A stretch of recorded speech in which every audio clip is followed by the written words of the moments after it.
No! Exactly.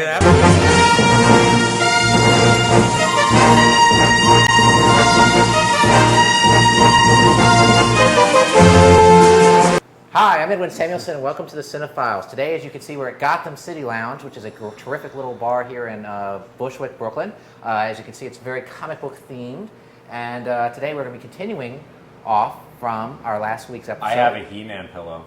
We will not be talking about He-Man and the Masters of the Universe we'll this talk about episode. This is just one of many wonderful toys here in Gotham City Lounge. My favorite bar in all of New York City. Thanks to the proprietor. Oh yeah, owner-proprietor Ray Torellis, who we'll be speaking with shortly. And hopefully he'll be making a drink for us. We'll get to see him make one of his wonderful drinks. And You know what would be special is if Ray created a drink called Cinephilia or the CineFiles beverage or something. That sounds like a Or the sexually transmitted CineFiles disease. instead of the Cinephilia. That sounds like a sexually transmitted disease, guys. But anyway, as you can see, like I said, we're here, and this is a comic book themed bar, and we're going to be talking about something kind of in that same round where we continue our conversation from last week, which is the Star Wars saga. We finished off with Return of the Jedi, and so we're going to be continuing today with the new saga, or the prequels to the Star Wars saga. Abandon all hope as we talk about these. Yeah, as everyone knows, this I will go on a record, was probably the most anticipated film series ever. I mean, the sequels, these movies. George Lucas for years was debating what he should do them, or should I do them not? Should I do them? Should I do them? Should I do them? Whatever. He made them. It took 16 years. It took George Lucas to come up with this new series, and I mean, it was everywhere. People were talking about the casting choices. Sam Jackson as a Jedi Knight, Natalie Portman, and Liam Neeson. None of those choices really seemed to really bug anyone. I mean, Ewan McGregor, I thought, was an inspired choice. Ewan McGregor was a great choice. In fact, they were actually at one time considering Kenneth Branagh, but I'm so glad they went with Ewan McGregor. Now, I have a great personal story about the very first one. I actually saw. The first one was Phantom Menace. I actually saw Phantom Menace with this gentleman right here, this guy right here. We saw it at the spectacular cinema, the Ziegfeld, here in Manhattan, here in New York City. Ziegfeld. Ziegfeld. I thought it was Ziegfeld. Ziegfeld. Spectacular theater, and we're just jonesing to see this thing. It was like an event because everyone from our generation was in this movie theater to see this film. And there was one guy running around up front with a bed sheet attached to a flagpole. An R2D2 Just flag. to clarify, guys, just running up and down the aisles, and the total audience was just going crazy, and it was this great atmosphere, and everyone was just so psyched. And the minute the lights dimmed, and you saw a long time ago in a galaxy far, far away, the Star Wars music, the entire audience just fucking erupted. It was awesome. And then the movie began, and it was dead silence throughout the rest of the film. I had a very different situation with you guys. In fact, you saw the Ziegfeld. In fact, if you guys don't remember, people who are from other places, if you want to see what the Ziegfeld Theater was, watch the Trying to Unsell Comic Dog episode of when he goes for the Attack of Clones. It's the same theater. It's actually a very prestigious cinema. It's actually probably the last maybe the greatest theater in the city. Cinema theater screen in the world, I think. If you want to see a movie in a beautiful theater, old time feeling, that's the place to go. But it's a huge screen. Beautiful place. It's not old time since it's a small screen. It's a beautiful Now, you saw it opening night? Yes. Wow. No. Well, we we're saw close it. to opening. We saw it like second night, I think. Oh, okay. You didn't. Okay. Well, we got tickets like a month in advance or something. I can't believe how lucky. I mean, how easy it was for me. No, we saw it the fourth night. Fourth night. The fourth night. It was because I was the one that got us the tickets. Well, here's what happened. I'll never forget this. Ironically, I remember when I was going to the movie theater to see something else at the time. It said Phantom Menace tickets on sale now, and then it showed all the times that they were all sold out. And then I just went there, I guess that same day, just to check on it. And I went. And I was actually able to buy a ticket for the midnight screening. That one wasn't sold out, and it was halfway full. I was shocked. I was like, why come the next 3 days are sold out, every single show? And it had 3 o'clock in the morning, 4 o'clock, 5 o'clock. But I was able to buy the first show, the first night it opened, the first screen. Everyone, like you said, went nuts. Half the theater that was, at 62nd, first and second cinema. And the movie begins. I'm with my wife, and we're like, okay. Not bad. I mean, all right. Liam Neeson I thought was terrific. He was excellent. He was excellent. He was the only one I really felt captured the original essence of the original Star Wars. I disagree with that. I thought Ewan McGregor was the best part of the series. I thought he was good, but they didn't give him much to do. I mean, the other films he's given more to do. All I can say is that the only scene that starts in my mind as being a good scene, and I know I'm going ahead of myself saying what my favorite scene is, but is that lightsaber fight between them and Darth Maul.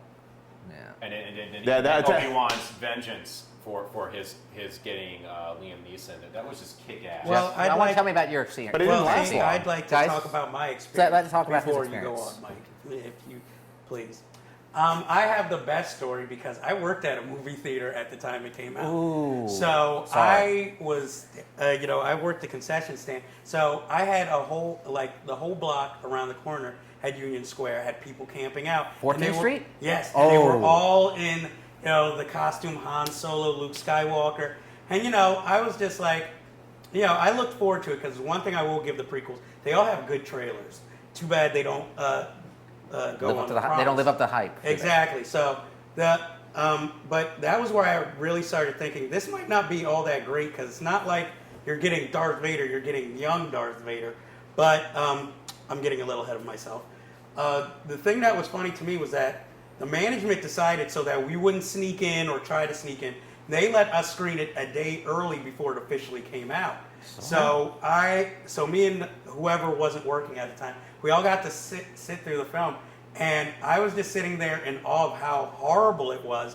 But in a weird, gleeful way, after I got out, I found it funny how all these people are standing outside waiting to see this movie, and they don't know what awaits them. And I didn't want to spoil it, so I just, I just waited for eventually how everybody I knew would have this negative reaction, say how horrible it was. But it was just, to me, it felt like a cruel joke to the fans. Because just working at the theater, you saw the determination of people who obviously love this series. And then this is what you give them after they've waited all these years. I admit, I'm a Star Wars geek, but I was never as bad as these people. I wasn't really devoted to it that much. You're not going to name your kids Obi-Wan Kenobi and stuff. No, nothing like that, or dress up as any of the characters. But I just thought, this is really sad for them. Not only that, they paid money for this too, and who knows how many people lost their jobs, or this was the ultimate experience for them, and it was like really Lost their kick in the ass. jobs. Yeah, well, some people. I'm sure some It people. is- I'm quitting my job to see a movie. Believe it or not, it was one of the most successful opening of its time. I mean, this is probably, I will think about it now, it's the most anticipated film ever. It Can really we touch was. upon Why is it a suck? controversial subject here? Uh-oh. Jar Jar Binks. Wait a second. Hold That on. racist Jamaican guy? I want to go out on No, there were record other and racists. say that when I You notice that saw. there's every episode, there's a moment where Mike cuts and goes like, hold on. Hold the That's phone because there. his Hold opinion the is more phone. important than anybody else's. Wait a second. No, He's here's more my knowledgeable. Here's my favorite. This one. Every episode. Does this have my- anything to do with the canon or anything? No, Any my favorite logistics? is this. My favorite is where he points the fingers of, just wait a second, I disagree with you. I'd love But that. I'm That's still, gotta I'm have that. still awaiting your Planet of the Apes. Because Yes. like Terry Gilliam said, I'm a typical American. Let me tell you something. Oh, fuck you, All American. you Americans start out with, let me tell you something. Go join the GOP and leave me alone. But when I first saw Phantom Menace, I liked it. I really liked it. Were you high when you went to go see I this know, film? I liked it. I didn't love it. I liked it, and I thought, okay, that was fine. That was cool, And then the second time I watched it, I went, uh-oh, what was I thinking at the time? I think I was high on like endorphins or something of being so excited, so it was going to be hard to knock me off of my cloud. So I went in with a really, really positive attitude, and I think it took a while to sink in that this was a very poorly done film. I still say Ewan McGregor was very good in it. I think Liam Neeson was good in it as well. I think Jake Lloyd is unfairly scapegoated as being the reason why that movie dialogue was is ruined. terrible. Oh. I mean, it's not the little kid's fault that, his director couldn't work with him. The dialogue is horrible, but I think the greatest weakness of the film is maybe the CGI, and it gets worse. I think the CGI is very bad. I don't think it's the worst film in the series. In fact, I mean, you guys are probably going to go after me. I still think Return of the Jedi is worse. I don't. Well, actually, I was going to say that, I had the same initial reaction as Mike did. I liked it when I first saw it, and then it dawned on me how you were just not excited. good it was. Yeah, You love the excitement. I was caught up in euphoria of a new Star Wars film. But I think it's still the best one of the last three. I Whoa. disagree on that. Well, That's no, a bold because I won't get statement. into why. Okay. Because as each It's not the worst one in my opinion. as it progressed, it became It's not so the heavily worst. reliant on CGI to the point where it was obviously CGI. It was like 99% an animated cartoon. I thought the first one was the Phantom Menace was the weakest of the new trilogy. I really do. Oh, No. I have to disagree. I hate to say this, disagree you guys too. are I gonna agree hate with me. the ones I think they're Well, going to we'll pick. hold off because I think But- Jeff and I agree on this one. Yeah, but I have to say though, as far as the Phantom Menace, I enjoyed more the action sequences towards the end, like the lightsaber duel, the stupid kind of screwball comedy with droids. Jake Lloyd, and activating the guns and shooting all the enemies, and and I enjoyed the race scene. But other than that, I really couldn't really get into It's too kiddie. I mean, But- like the but I Jar could- Jar Binks character. And Yeah, that- but see, I could also see where some of the maybe the racial stereotypes that they accused him of were coming from, because it wasn't only Jar Jar Binks. They said that the certain aliens, they sounded too Asian-ish. well, there was And- the other one, the Jewish one. Remember Yes. Guado?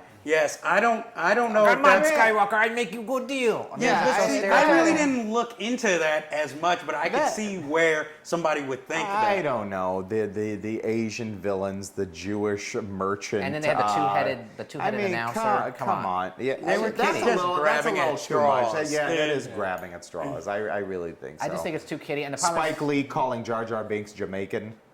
no, he needs to No, shut I don't know up. where He's that just an came idiot. from, but No, okay. but the thing that I didn't like about the movie is the strengths of the first one, which were the terrific characters, and also you had a great villain. This film doesn't have a good villain.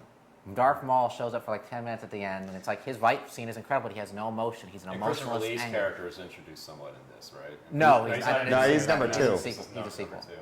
He's Count Yeah, Dooku. Count The Dooku. idea of Darth Maul is interesting, but They don't do anything there's with no pay. Yeah, he becomes Darth Sidious, right? No, Darth Maul is Darth Sidious is the is Christopher Lee. No, it's not Christopher No, Lee. is Sorry, the Emperor. It's the Emperor. Oh, and then what's Darth? What's Count Dooku? He's a Darth. Count Dooku is Count Dooku. No, but he's also a Dooku. Darth too. No, he's not a Darth. I'm pretty sure he is. No, pretty sure he's not. I've always. Well, thought he it was is. Count He's Dooku. it's just like it's funny. He's Count Dracula. Now he's Count Dooku. You know, I mean. Or Just the name Dracula. Dooku. Yes. So let's. All right. the Well, anyway, second one, 'cause- and also we gotta say the story is for the birds. There's nothing really happens. That's why it's very boring. All right, Attack of Well, the you know, Clones. when you said there's no good villain, basically it's a merchant federation that's the villain. Yeah, and it's just like That you got talks that a in lot about America. the but it's intergalactic Wall Street. politics, They're the trying to whole make the film. Wall Street. You know. All right. Well, the sequel was titled Attack of the Clones, which I think it was a really ridiculous name. And Phantom Menace isn't much better. No, all the names except for the next one sucked, I thought. But Attack of the Clones was shot on the new HD 24p format, which at the time was very new and revolutionary, and it looks very new. Of course, Jake Lloyd was still too young to play this Luke Skywalker again. Not Luke Skywalker, I'm sorry, the Skywalker character. Anakin Skywalker, so they actually cast a new actor, who Jeff will talk more about in a little bit, who is Hayden Christensen. A lot of other actors were up for the role, including, I believe, Ryan Phillippe. You should but- be happy he didn't. But get it. the Canadian actor, this Canadian actor got it, and actually was not very good, which Jeff will get into. Attack of the Clones, I have You to all say, right? I'm going to go on a limb here. I know I'm going to get beat the shit out of here right now. I'm just ready for it right now. I think it's the best of the new trilogy. Are you kidding me? I really like Attack of the Clones. I'm sorry. I'm not even into I have the to go. prequels, but Attack of the Clones has got to be I the liked it. worst of all of them. I liked it. I'm sorry. Okay. I'll go into hiding right now. I'll go into hiding. Where do I start with how bad this cannot film wait. was? All right, I'm out of here. Goodbye, Because everybody. I am lost. sorry. Goodbye. I am sorry. First of all, Hayden Christensen, or He as sucks, I admit it. like to call him, the Antichrist of acting. He does make I'm sorry. Ben Affleck look like I mean, Laurence Olivier. The Come on. script is horrible, but I didn't think anybody could make a bad script even worse than when he opens his mouth with emotionless. I'm sorry. You he go, might girl. as well You go, play girl. one of the damn androids for all I right. could care. All right. Okay. Here's what I like. okay. Okay. And then I don't know where the story develops into trying to make Anakin into Shouldn't I this talk one about of- why I like it before you No! it? No? No? Rebel. Just continue. I'm trying to see what plugged Jeff in. Because I'm like, Rebel, it has this rebel without a cause that we're supposed to believe Anakin Skywalker is a rebel. Yet he talks like a little girl through most of the film. Then we have this so-called romantic scene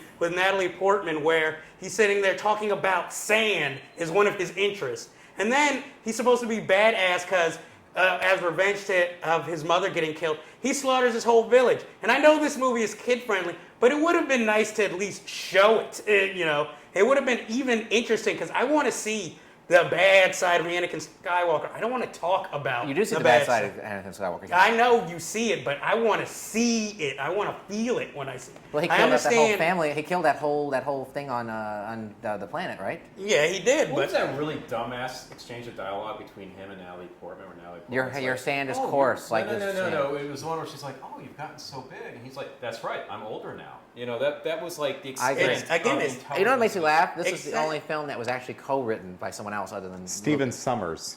Yeah, who? Oh, Stephen Summers. Who's- Really? No, he didn't do this. He didn't do Steven this. He didn't do Summers. this. He didn't do Steven this. Jonathan Summers helped something? out on one of the movies with the script. No, he didn't do this. It was somebody else. I can't no, it remember was his name. Jonathan something. Jonathan Who- Hales. Yeah, that's who it. wrote for Well, I Young think- Indiana Young Jones. Indiana I think Jones Steven Project. Summers then helped out on the third one. Well, it 'cause- was Stephen Summers that explained a lot. yeah. Well, no, That's all he I didn't. got. He didn't do it. And then just the gladiator battle, and it's like, and they just ripped Natalie Portman's shirt to try and give some sex appeal to All this. right, I got to It's tell- just horrible, give me and a I can't minute. believe Time. you of all people said Time. it was the best one. I'm sorry, Time. I could see Time. something like Time. this maybe coming from Time. Mike. I got. But you, Whoa, whoa, Come whoa, on. whoa. Okay. I got to tell you I'm why done. I liked it. All right. What I liked about it. Jesus, I can't even think of what. Now you make up. 2 words: CGI chairs.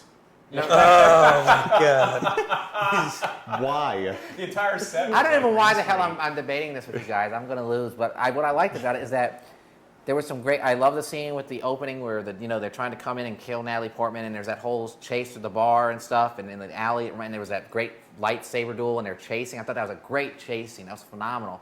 I agree. The dialogue. It's so is great, I terrible. can't even It's I gotta absolutely say awful. that is the least memorable of all the Star Wars films and TV specials.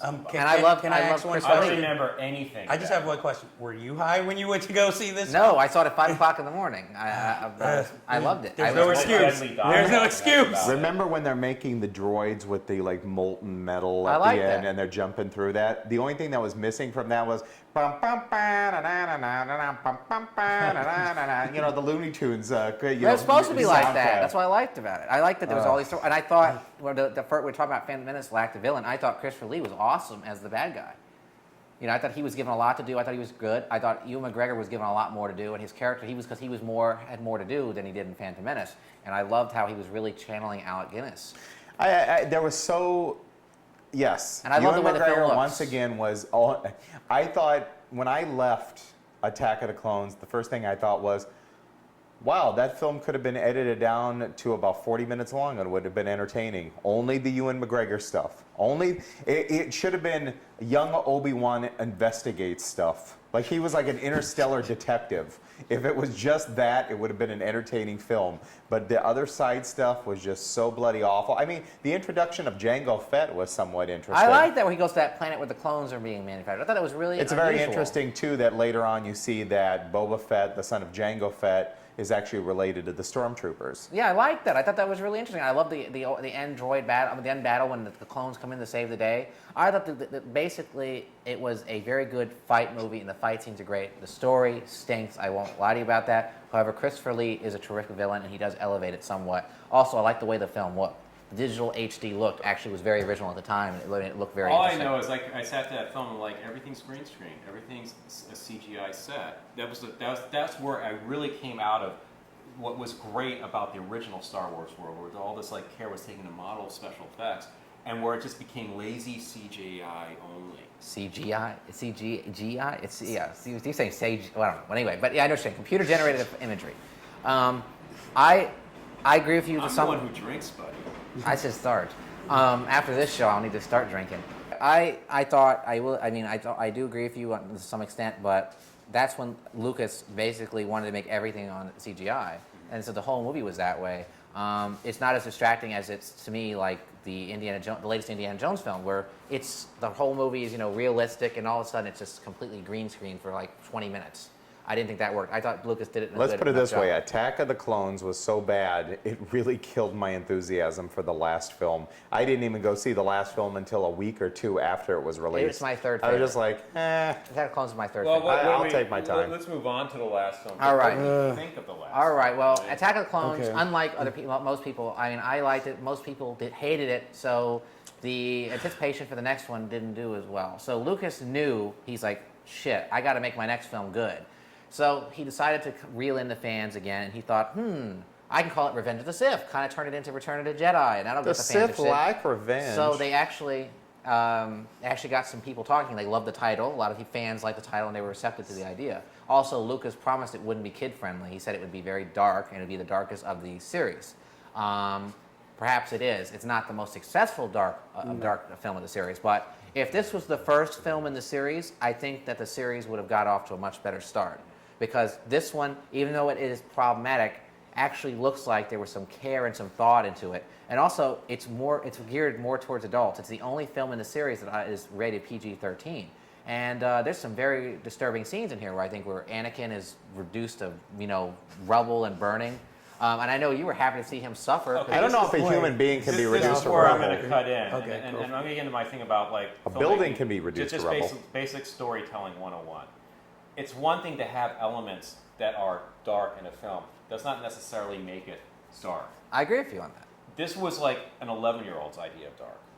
And I think that this was a film that reveals more than anything that George Lucas is a one-trick pony at this point of his life. If he's going to take charge of directing and screenwriting and overseeing everything else of this, he can't move beyond a certain maturity. It's really sad because his earlier films, I mean, like American Graffiti. THX is a really interesting, mature science fiction film. To a certain extent, American Graffiti, but I go back and look at that, and it doesn't hold up for me whenever I see it. I think it holds up better than THX 1138. But I'm sorry, but that last Star Wars film, it was just the idea of dark was so immature to me. It just annoyed the hell out of me.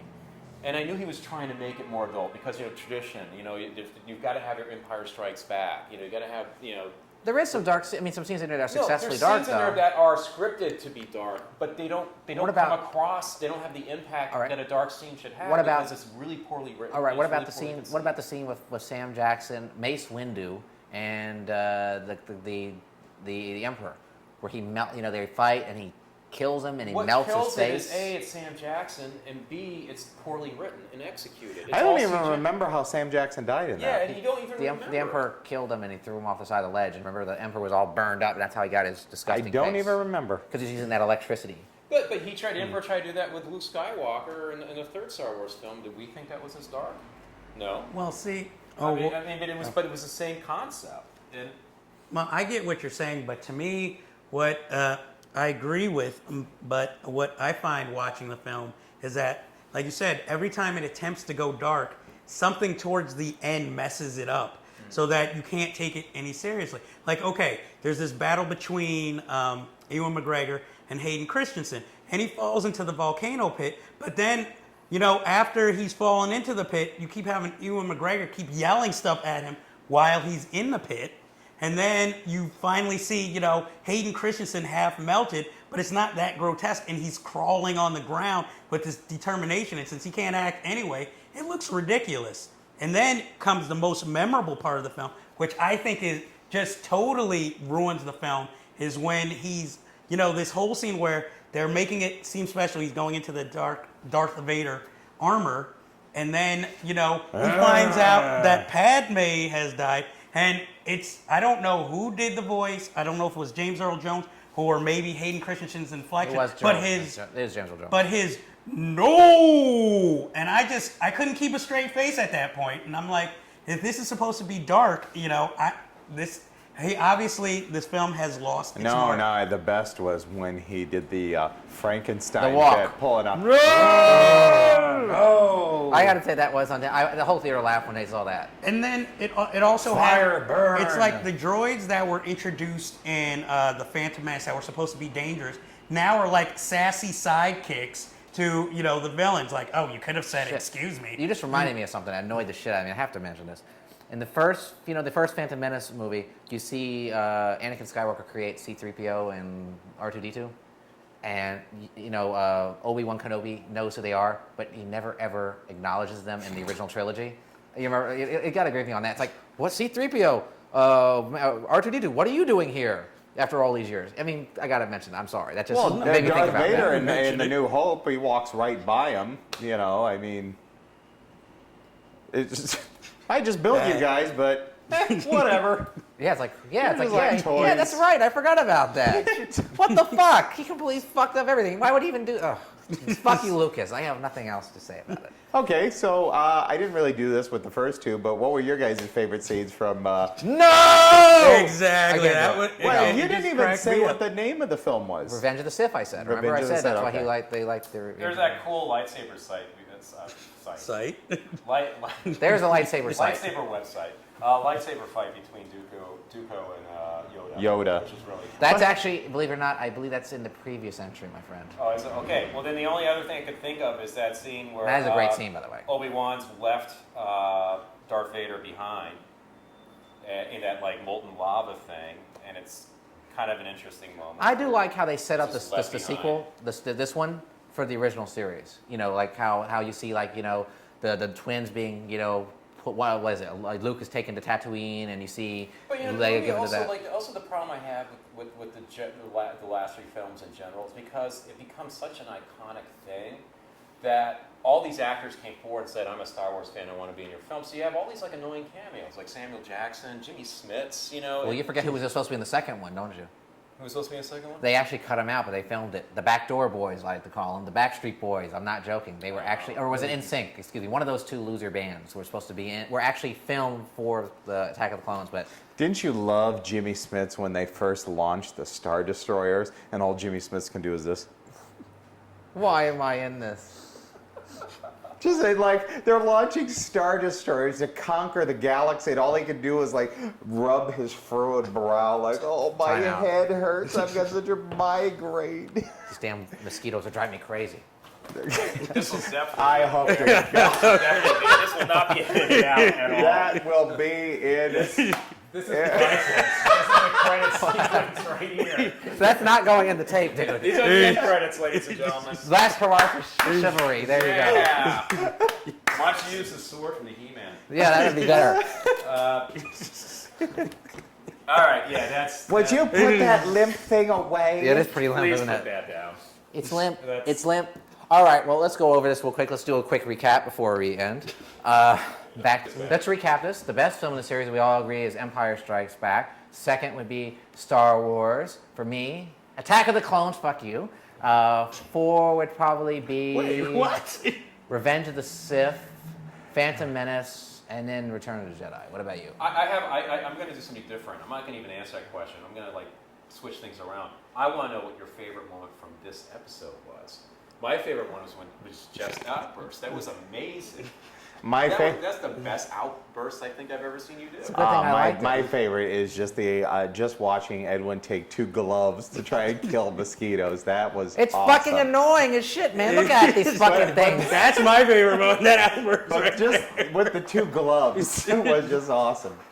Look at these things. They're eating up our crew. Well, yeah. Thank you Brian. for joining us at Gotham City Lounge, the best bar in all New York City, and hopefully we're going to be talking. And But you gotta announce one of your favorites. Not only Announce does them. the Gotham City Lounge offer many bits of comic memorabilia, but it offers, if you're a Star Wars fan, there are many things with Star Wars here. Lightsabers, Sorry. Darth Vader's bust, We got Yoda, right over behind here. Michael right there. You know, Star Wars figures. So it's a really And so now must you. a geek's dream It's to a go fanboy's to. dream to come to this bar. It's a great bar. So you're making a drink here. Yeah, I hope I do it right. Yeah. This is one of our trademark drinks. We call it the Thing. It's supposed to be kind of orangey, but it looks kind of yellowish. But it's supposed to be one of our good ones. We have the Dark Knight, Silver Surfer, but this was the one that people. Silver Surfer, man. Well, I'm going to enjoy the Thing here. With once again, this is an actual drink named after Ben Grimm, the Thing. Very good. By one Ray Trellis, owner of Gotham City Lounge. Let's see.